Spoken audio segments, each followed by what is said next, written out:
Hello বন্ধুরা, আজকে তোমাদের জন্য চেরাপুঞ্জি পার্ট 2 নিয়ে এলাম। আজকের পর্বে আমরা চেরাপুঞ্জি ঘুরে দেখব। আগের পর্বে তোমাদেরকে দেখিয়েছি শিলং থেকে চেরাপুঞ্জি যেতে যে প্রাকৃতিক দৃশ্য, সেই প্রাকৃতিক দৃশ্য তোমাদের সামনে তুলে ধরেছিলাম। আজকে চেরাপুঞ্জিতে যেই স্পটগুলো আমরা ঘুরে দেখব আর সেগুলো তোমাদেরকেও দেখাবো।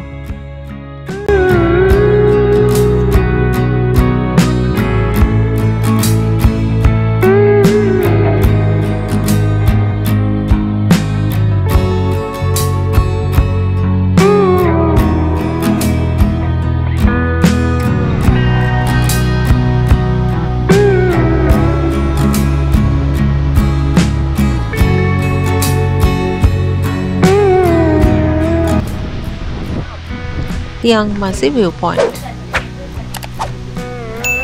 দেখো, চেরাপুঞ্জি যাওয়ার পথে একটা ভিউ পয়েন্টে এসেছি আমরা। এদের কি সব উচ্চারণ গো? তিয়াংমাসি ভিউ পয়েন্ট। लेट्स शॉप लिया তিয়াংমাসি ভিউ পয়েंट। क्या नाम है इसका? তিয়াংমাসি। তিয়াংমাসি? তিয়াংমাসি। তিয়াংমাসি। তিয়াংমাসি। তিয়াংমাসি। তিয়াংমাসি। মানে জিপটি ভেঙে যাবে। আমাদের বঙ্কিমচন্দ্র পড়ে যেরকম অবস্থা হয় তার চেয়েও বাজে অবস্থা হয়ে যাবে। যাই হোক, এসেছি তো যাবো ওপরে। খুব সুন্দর ভিউটা দেখা যায়, কিন্তু খুব দুঃখের ব্যাপার আমার জুতো খুলে গেছে। আমি জানি না এতগুলো সিঁড়ি দেখো কিভাবে উঠবো।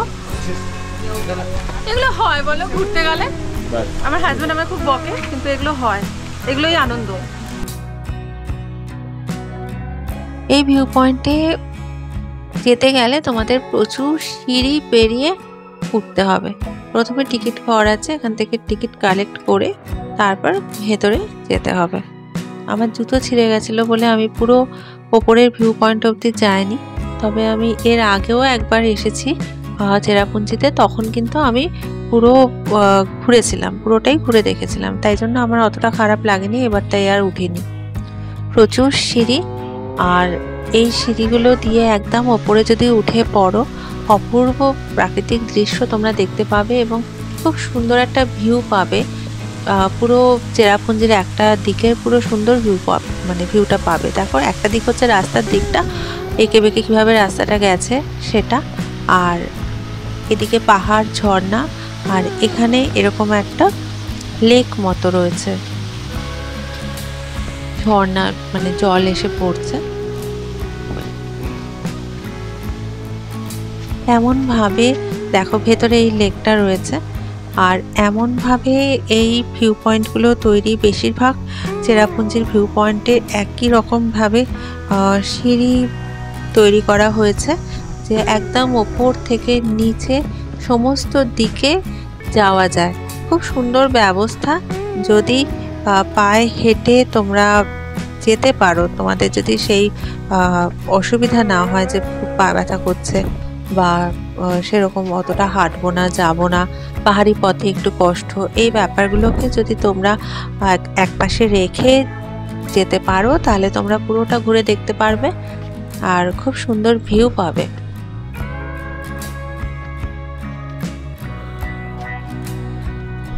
দেখো, এতটা এসে এখানে আবার সিঁড়িটা ওদিকে চলে গেছে, আবার ওই দিক দিয়ে দেখো দূরে দেখা যাচ্ছে সিঁড়িগুলো নেমে নেমে নেমে দেখেছো, আবার সে একদম ওখানে দেখো মিট হয়েছে। কীভাবে নেমেছে দেখো, ওই দিক দিয়ে এসছে, মানে বিশাল বড় জায়গা। এই ভিউ পয়েন্টগুলো কিন্তু কোনোটাই একা মানে হেঁটে কভার করা যায় না, খুবই অসুবিধার। তবুও ধরো যদি পারো তাহলে যেতে পারো, সেটা পুরোটা ঘুরে দেখার একটা মজা আছে আর ভালো লাগবে, খুবই ভালো লাগবে। এখন আমরা নেক্সট ভিউ পয়েন্টের দিকে এগিয়ে চলেছি।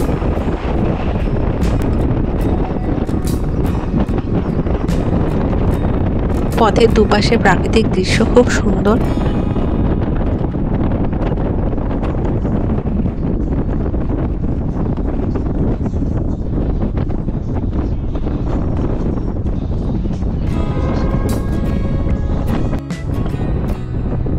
দেখো কত সুন্দর লাগছে।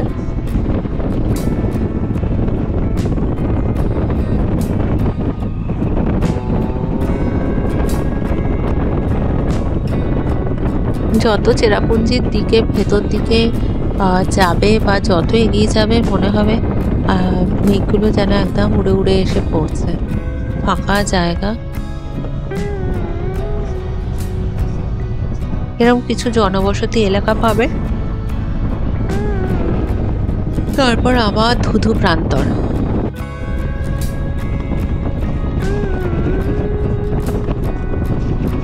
এইসব জায়গাগুলো মূলত পর্যটকদের জন্যই, পর্যটন ব্যবস্থা, পর্যটকরা খুব আসেন, তার উপর নির্ভর করেই এদের জীবিকা গড়ে উঠেছে। আর এছাড়া এখানে চা পাতা এরকম অনেক কিছুই আছে, টুকটাক কৃষিকাজ যেটাকে বলে এগ্রিকালচার, আর সেসব রয়েছে। নাহলে কিন্তু এদিকে কিন্তু বিশেষ কিছুই নেই। মানুষ এখান থেকে কিন্তু শিলং অবধি ওদের যেতে হয়। আমাদের ড্রাইভার ভাই সেটাই বলছিল যে এরকম ভেতর দিকে অনেকেই থাকে, ওদের মধ্যে ওরাও অনেকে থাকে এবং খুব দূরে দূরে, ওরা ছোটোবেলায় স্কুলে যখন যেত অনেকটা দূরে দূরে, এবং পড়াশোনার জন্য ওদেরকে মেনলি শিলংয়ে যেতে হতো। হায়ার স্টাডি যা কিছু সব কিছুই শিলংয়ে যেতে হতো। এখানে বিশেষ কিছুই নেই, প্রাইমারি স্কুল এগুলো কিছু পায়। তারপর কিন্তু মানুষকে মেন জীবিকা অর্জনের জন্য শহরে, মানে এখানে হচ্ছে সামনে শিলং, সেখানেই তাদেরকে যেতে হচ্ছে। এবার তারা সেখানে গিয়ে যে ধরনের কাজের সাথে যুক্ত সেরকম কাজ তারা করছে।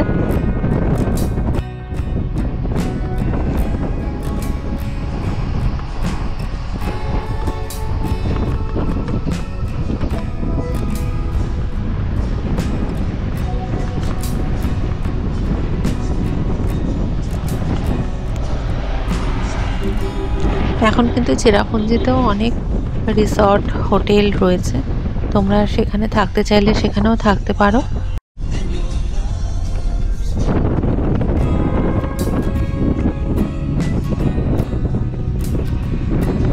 এভাবেই গাড়িগুলো সকালের দিকে শিলংয়ের থেকে বেরিয়ে পড়ে সকাল সকাল, আর পুরো সারাদিন ঘুরে ফেরার পথ ধরে 4টে, 3:30, 4টের মধ্যে ওরা ফিরিয়ে দেয়। কেন সন্ধ্যের পর আর কিছুই নেই, একটু বিকেল হতে হতেই চারপাশ একদম মানে মেঘে ঢেকে যায়, কুয়াশা পড়তে থাকে, পুরো অন্ধকার হয়ে আসে খুব তাড়াতাড়ি। ঝুপ করে, পাহাড়ে বলে না ঝুপ করে সন্ধে নামে। তো সেজন্য ওরা যতটা, ড্রাইভাররা চায় যে যতটা তাড়াতাড়ি সম্ভব তত তাড়াতাড়ি ওরা পৌঁছে দিতে চায়।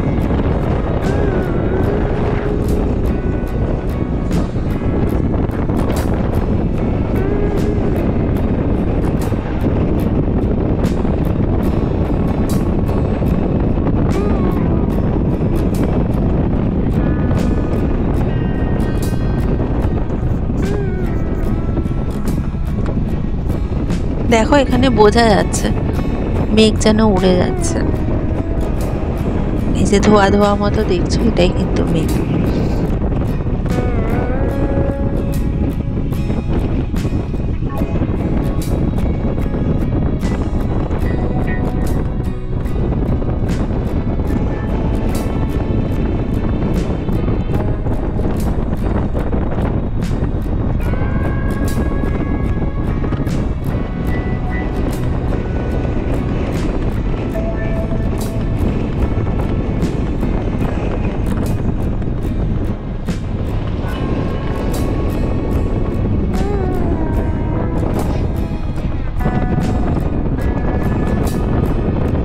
খাড়াই পাহাড় নেই বলে আমার খুব ভালো লাগে শিলং বা মেঘালয় এই জায়গাগুলোকে। না হলে দার্জিলিং, সিকিম বা অন্যান্য হিমাচল প্রদেশ, অন্য যেদিকেই যাও না কেন, যেখানে পাহাড়ি অঞ্চলে গেলে প্রচণ্ড খাড়াই পথ পাওয়া যায়, যেখানে হাঁটতেও কষ্ট বা খুব ভয়ও লাগে। এখানে কিন্তু সেরকম নয়। দেখো রাস্তার ধারগুলো তাকালে দেখতে পাবে যে সেরকমভাবে দুর্গম যে বলে না, দুর্গম ব্যাপারটা নেই। রাস্তাগুলো তো ভীষণই ভালো, খুব সুন্দর রাস্তা, এবং রাস্তার ধারে মানে পাহাড়ই নেই এখানে, ওরকম বড় বড় পাহাড় কোনো নেই, টিলা প্রকৃতির বা তার থেকে একটু বড় পাহাড় আর রাস্তার ধারে যে খাদ, মানে বিভৎস খাদ যে দেখতে পাই আমরা, সেই খাদও কিন্তু এখানে নেই। তো সেজন্য তোমরা যারা এই ধরনের জায়গাগুলোকে পছন্দ করবে তো আসতে পারো। মাকাবা ফলস, প্রচুর ফলস এখানে রয়েছে, বিভিন্ন নাম তাদের। এই দেখো এখানে হলুদ দেখছো, এগুলো কিন্তু ট্যাক্সি, ছোট গাড়ি বলতে কিন্তু এগুলো ব্ল্যাক কালার থাকে মাথাটা। আমাদের এখানে যেমন হলুদ ট্যাক্সি, এদের মাথাটা হলুদ কালার থাকে। ওই গাড়িগুলোর ভেতরে বসার মানে জায়গাটা, সিটের এরিয়াটাও ছোট থাকে, স্পেস কম থাকে, ছোট গাড়ি। তবে ছোট ফ্যামিলি 4 জনের হলে তোমরা নিতেই পারো। ওদের ভাড়াটা কিন্তু একটু কম, মানে বড় গাড়ির থেকে প্রায় 500 থেকে 1000 টাকা কম পাবে, একটু যদি তোমরা দরদাম করে নিতে পারো। এখানেও টিকিট কেটে তোমাদেরকে এই ফলটা দেখতে যেতে হবে, একদম নিচে, ওই সিঁড়ি দিয়ে পুরো নিচে নেমে যেতে হবে। আর এই ওপরে যে দোকানগুলো রয়েছে, এখানে ওরা ওদের ড্রেস পরিয়ে ছবি তুলে দিচ্ছে। দেখো এখন বুঝতে পারছো, মেঘগুলো দেখো উড়ে উড়ে যাচ্ছে।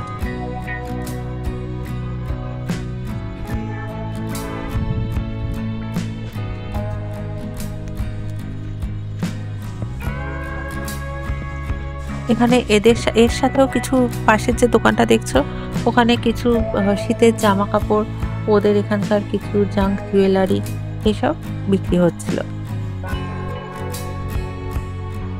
ওই যে নেমে নেমে দেখো সিঁড়িতে নেমে যাচ্ছে।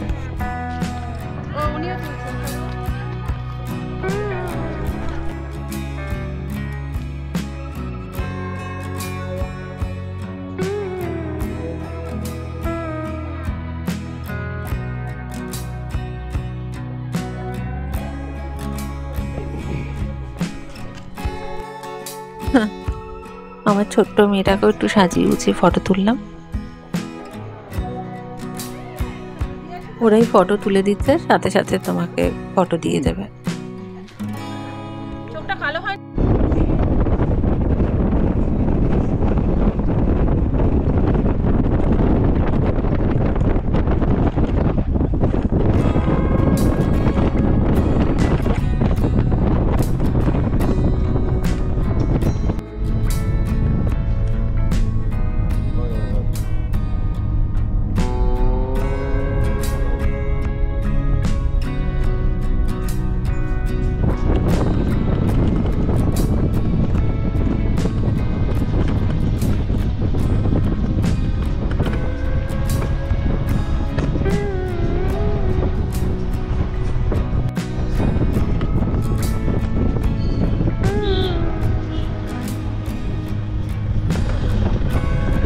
দেখো এগুলো কিন্তু হোটেল কিছু, এই ধরনের হোটেলে থাকতে পারো। সকালবেলা ঘুম থেকে উঠে মন ভালো হয়ে যাবে, চারপাশে প্রাকৃতিক দৃশ্য দেখতেই পাচ্ছ, অপূর্ব। ওই দূরে যেটা দেখছো না, ওখানে বোধহয় খুব সম্ভবত কোনো স্কুল বা কিছু।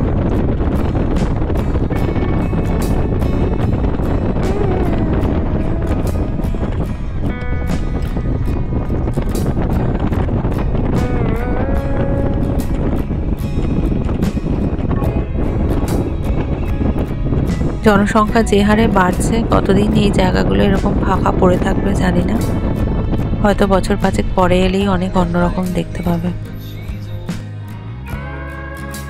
এটা হচ্ছে eco park, Cherrapunji eco tourism park. এখানে প্রচুর দোকান আছে, ঢুকতেও এবং মানে ভেতরে গেলেও। আর এখানে এর ভেতরে এই যে গেস্ট হাউসও রয়েছে একটা ছোট, সেখানেও তোমরা থাকতে পারো, আগে থেকে বুক করে আসতে হবে। পার্কিং এরিয়াটা খুব বড়, বেশ সাজানো গোছানো, সুন্দর।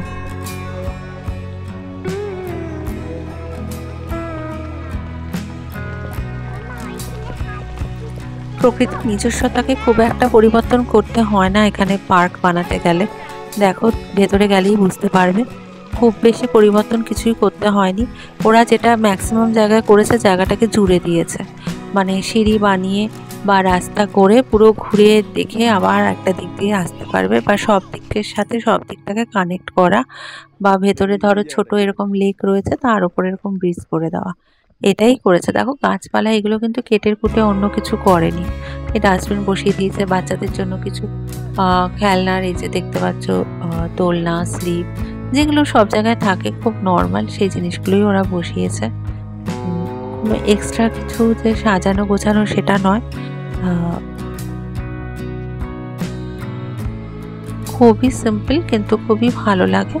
আসলে কিছু বেশি করার প্রয়োজন হয় না। দেখো প্রকৃতি এত সুন্দর, এখানে এসে দাঁড়ালে বা বসলে এমনিই তোমার সময়ও কেটে যাবে, মন ভালো হয়ে যাবে, তাই জন্য হয়তো আর কিছু দরকারও হয় না।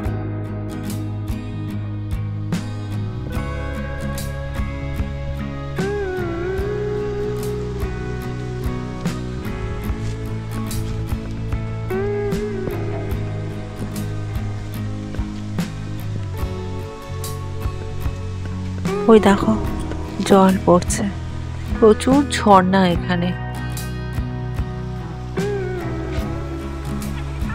আর জল তো খুবই স্বচ্ছ, একদম পরিষ্কার পুরো।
জল কিন্তু বরফের মতো ঠান্ডা। এখন আছি শিলংয়ের ইকো পার্কে। দেখো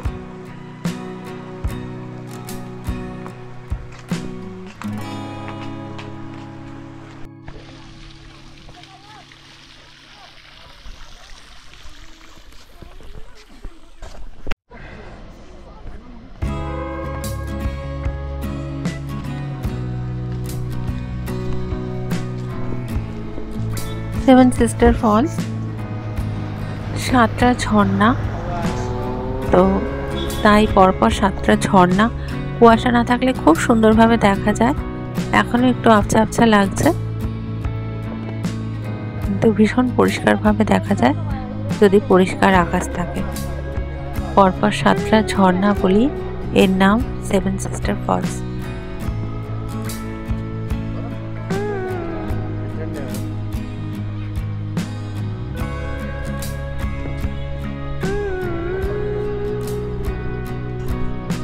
এই যে এখানে এরকম দূরবীন, বাইনোকুলার এসব থাকে, ভাড়া পাওয়া যায়, তো ওখান থেকে ওদেরকে দিলে ওরা একটা পেমেন্ট করলে ওরা ওটা দেয় দেখার জন্য।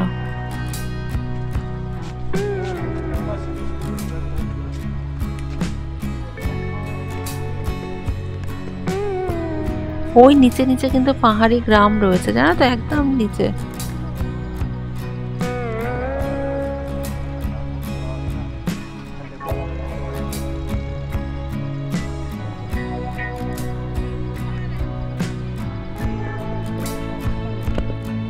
দেখো আমার পেছনে সেভেন সিস্টার্স ফল।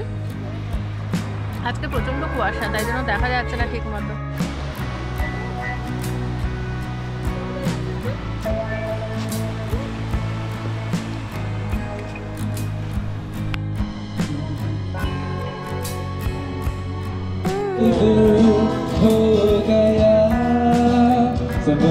মৌসমাই কেভ,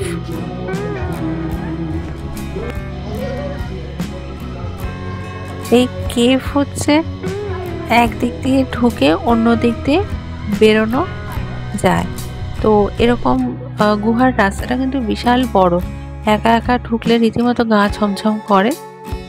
এটা টিকিট ঘর। দেখো ক্যামেরা মোবাইল 20 টাকা, ভিডিও ক্যামেরা 100 টাকা।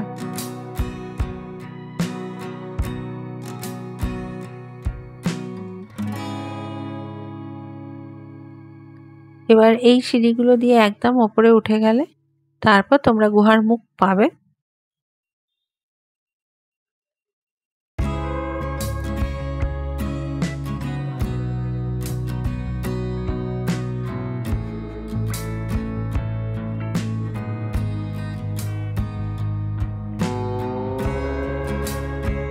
আমরা 7 সিস্টার দেখে এখানে এসেছি, আবার এটা দেখো 7 সিস্টারে যাওয়া যায়।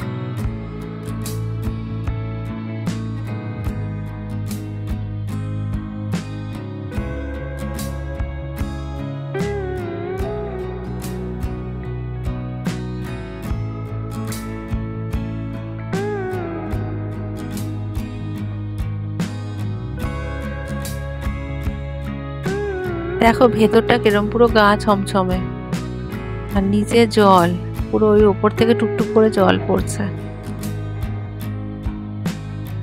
আর জল যা ঠান্ডা না, পা পুরো হিম হয়ে যাচ্ছে, এগোনো যাচ্ছে না।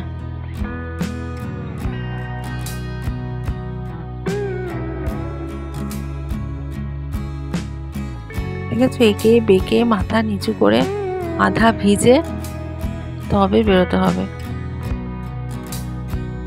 আমরা তো এমনিই গেছিলাম, তবে আমি বলবো যে এখানে যদি ঢুকতে হয় ভেতরে, তো একটা রেনকোট রেখো।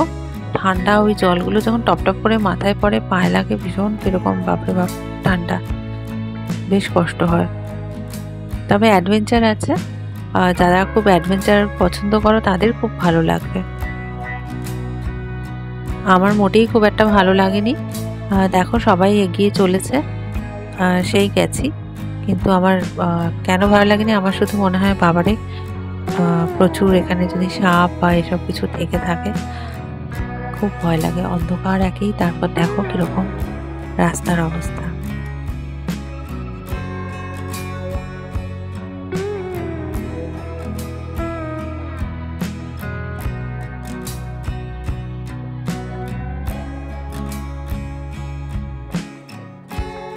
ঢোকালিকাই ফলস, এই দেখেই আমরা ফেরার পথ ধরলাম। তোমরা পুরো ভিডিওটা দেখে জানিও তোমাদের কেমন লাগলো, আর একটা লাইক করে দিও, আর প্লিজ প্লিজ প্লিজ আমার চ্যানেলটাকে সাবস্ক্রাইব করে দিও। ভালো থেকো, সুস্থ থেকো, পাশে থেকো। চলো টাটা, বাই বাই।